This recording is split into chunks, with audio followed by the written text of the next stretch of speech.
Hi guys, welcome to my channel. So karon magluto ko og munggo. So inanian ako pagluto, unang hugasan sa nako ang munggo. Kuha na ko siya sa kanang mga nanglutaw niya nga mga seed o sa tawagan na kanang mga black na. Then i-drain. Then after ana, ako siyang butangan og tubig na igo lang. So depende sa inyo kung unsa kadaghan na inyong ibutang o depende kung unsa niyo ipamutang later na mga ingredients. Para masab na tubig lang kadaghan or depende. So muna kadaghan akong tubig ibutang kaya ako man siyang pabukalan pa, and then pag first bukal niya, pag natanggal na ang iyang panit, ako na siyang i-drain. Then ilisdan akong tubig. So karon maghiwa ako og karne na akong isubak. So ako ni siyang pakupsan gamay para mo ni akong isahog later.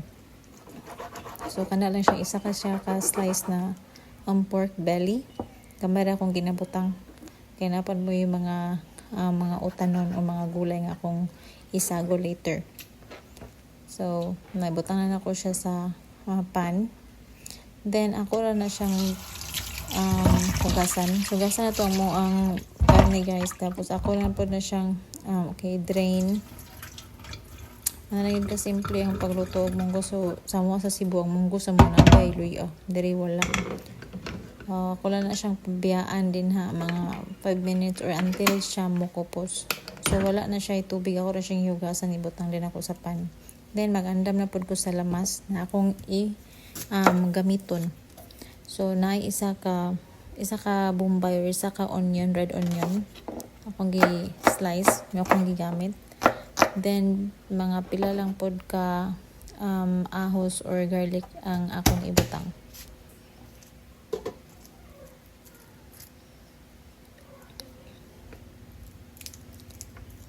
So, na akong na-prepare. So, para na later. Then, ako'y kalabasa.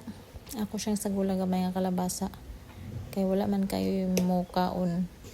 Gamay raman ang mga on. So, gamay lang po akong ibutang. Kaya gamay raman po ang munggo nga akong giloto. So, kuan kayo no? Orange o yellow kayo ang kalabasa. Pinalit na ako siya pinalit na mo sa merkado. Dire. Then slice na din ako. Di kay gagmay kayo, walang sakto-sakto lang. Malata ra po siya dali.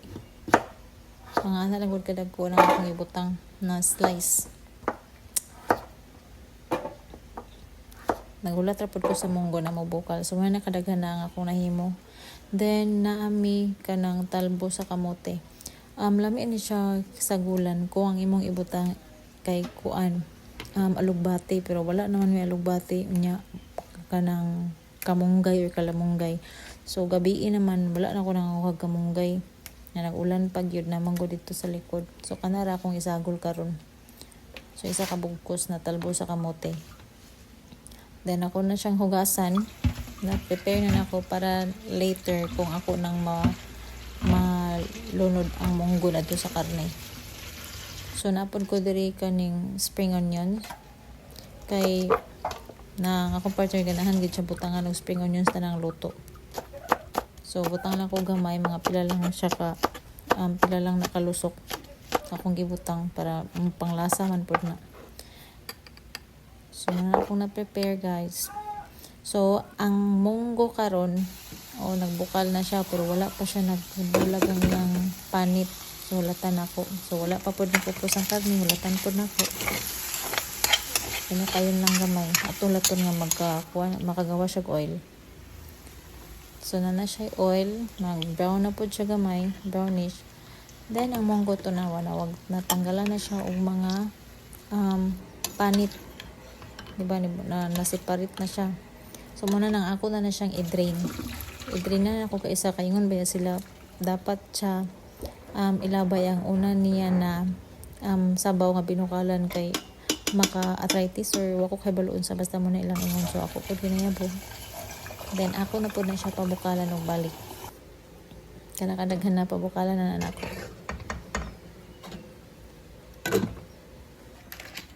Okay, so karon na ako man gipalong ganina ang kining akong gipakupsan kay naluto naman para ako na pong ilunod og balik kaya diri na ako ibutang ang lamas. So ako na siyang i-set aside or adala ko sa kilid ibutang. Then ako na dayon gisaho ng lamas ang bombay o ang ahos.